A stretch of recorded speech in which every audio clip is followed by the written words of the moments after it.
Be who you are. Be your natural self. It's going to help in your delivery. It's going to help in the way that you are effectively communicating your message. As long as you have clear intentions for the call, a clear message that you're trying to deliver, and then just doing it in your own way. When I first got started in sales, I, wrote out a script, was very scripted in how I delivered it. And it wasn't until I started making that script my own that things really started to click, not only for results and being able to book meetings and have an effective call, but just for my confidence and my clarity on the call itself.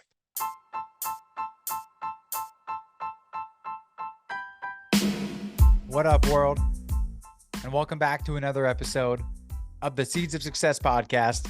It's your host, Colin Walters. And for those of you watching this, you can see I'm in my lovely sister's old room with a super cool lamp. For those of you listening, I am sitting in my parents' house in my sister's old room. And so I got some super nice quilts and lamp shades and some very not so me things going on in this picture. So anyways, we're on the road, we're traveling, and we are, per usual, making it happen. So bringing you an episode as I just got out of a coaching call with one of my clients, Anthony Lundberg. Shout out Big Tone, who is a stud and is an up and coming loan officer in the and young professional in this greater Seattle area. And so one of the things that we've been working on is basically, developing a knack for cold calling, or as I like to put it, outbound telephone prospecting, or outbound telephone, making an outbound sales call, right? That has intention to schedule a meeting and connect with another human being. And so this is what we've been working on the last couple of weeks. And so I'm feeling like I wanted to come on to the microphone and talk about some of the things that we are actively working on. And the number one biggest takeaway today was be yourself.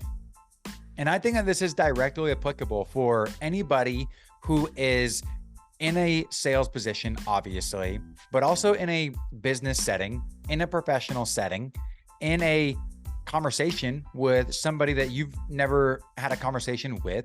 There's so many different scenarios where this is an applicable intention is to be who you are, be your natural self. When I first got started in sales, I, wrote out a script, was very scripted in how I delivered it.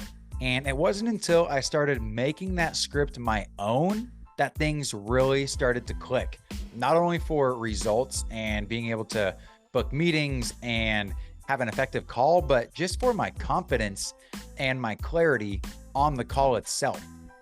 People can tell when you are reading from a script. People are much more in tune and apt to have a conversation with you when you are being your true, authentic self. I cannot tell you how many times I have messed up on a call. I have stumbled over my words. I have used words that I can't pronounce because sometimes I have a hard time pronouncing my S's and my L's, and then it's a perfect scenario for me to make fun of myself on that call or to address the mistake that I just made. Say I butchered over a word or whatever it may be, calling that out and letting them know, hey, it's Thursday.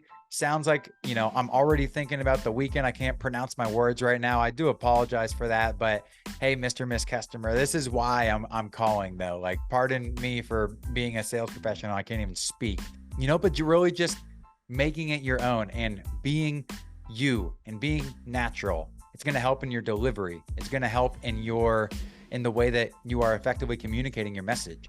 As long as you have clear intentions for the call, as long as you have a clear message that you're trying to deliver, and then just doing it in your own way. And so I think it is important. One thing that we were just working on is I had Anthony actually write out his script. So he wrote it out by hand on a piece of paper. Then we translated that onto a computer where he typed it out. So then we could actively and efficiently be able to edit it as we go. I had him call me, we role played, right? So he called me, I answer, and we run through his script. I say, great. Now let's go ahead and take that script and put it into bullet point format. right? So we took the main points, we put it into a bullet pointed format, and then had him pick up the phone and call me again. And from those bullet points, had him be able to deliver the same message, but in a more fluid and natural like manner, because he's not reading word for word anymore. It's now addressing each bullet point. He already knows what he's going to be saying based off of those bullet points. He has the message and the concepts that he's trying to relay to me. And so then it's just basically boiling it down into this message that you have already thought out. You already have the concept of it. Now you're just talking, just like we are on this podcast right here. And so it's something that I think is super effective for anybody that is in, again, sales role, professional setting, et cetera, whatever it may be. Is just be you and be passionate and be professional, right? We can still be ourselves and be a consummate professional at the same time. And it's right within that wheelhouse that you are going to find your ultimate success when it comes to your professionalism, when it comes to being able to, accomplish whatever it is that you're trying to get done on that call. And so just a couple other quick bullet points that I think will be valuable for you in this episode is A, have a clear message. Have a specific reason for why you're calling. B, get to the point of why you're calling as well. Specifically right now, we're talking about cold calls, outbound motion, right? One thing that I like to use is using the phrase right off the bat. Hey, I know this call is out of the blue, but here's the reason why I'm calling, right? So, hey, Miss Customer, hey, Mr. Customer, my name's Colin over at XYZ Company. I know this call is a little out of the blue and the reason for my call, right? So just helping break down a little bit of a barrier, right? Now you're addressing the fact that you're calling them out of the blue because we are, right? Again, being real and not sugarcoating anything. I know I'm calling you out of the blue. I want to respect your time. So I'm going to get to the point. Here's why I'm calling, and then go into it. And then at the end of the call, make sure that you have a very clear ask. Make sure that you have clearly articulated what it is that you are asking of the other individual on that other line. And so just a couple things that I wanted to share as we were fresh out of our coaching call that I thought could be helpful for somebody who is looking to either generate business, generate leads, work on outbound sales motions, work on outbound business development, prospecting, calling a family member that you are avoiding having that tough conversation with. Same thing with a friend or a possible opportunity that you're looking to pursue. This is direct. It's a very transferable skill to many different avenues of life.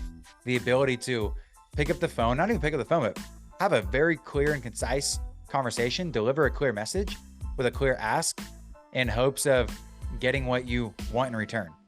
And so that it was just something that I wanted to share as we were top of mind. And so I hope this helps. I hope that you find this valuable in some way. Let me know anything that works for you. If there are any other, cold calling or sales things that you want to discuss, let me know. We, Tone and I have our weekly call and we go over these things every week, and it's fun to role play, and it's fun to write out scripts. I remember, in a previous episode, I talked about it, but I butchered a cold call real bad one day, and I went down and I hand wrote my entire script on a yellow piece of paper. I wrote it over and over and over and over again. I went on an 8-mile run that night. I repeated that thing out loud until my 8-mile run was complete, and it drastically improved my entire career from that day moving forward. So that's the last point I'll hammer home is to, if you use adversity to your advantage, or if something didn't go well, use that thing to your advantage. Go use that energy, that negative energy that you're feeling in that moment to go and do something about it. So anyways, I will go ahead and pop off. I hope that helps. And again, if you found this interesting or valuable in any way, any and all, please leave a 5-star rating and review. It's the number one way that I can tell if my podcast is having an impact at all. I greatly appreciate everybody listening, everybody tuning in. I know I say this all the time, but I seriously really do appreciate the feedback, the text messages, the emails, the direct messages, I seriously do appreciate it. I screenshot them all. I have them saved in my photo albums on my phone for my mission, my vision, my why. So thank you. And I will see you all on the next episode.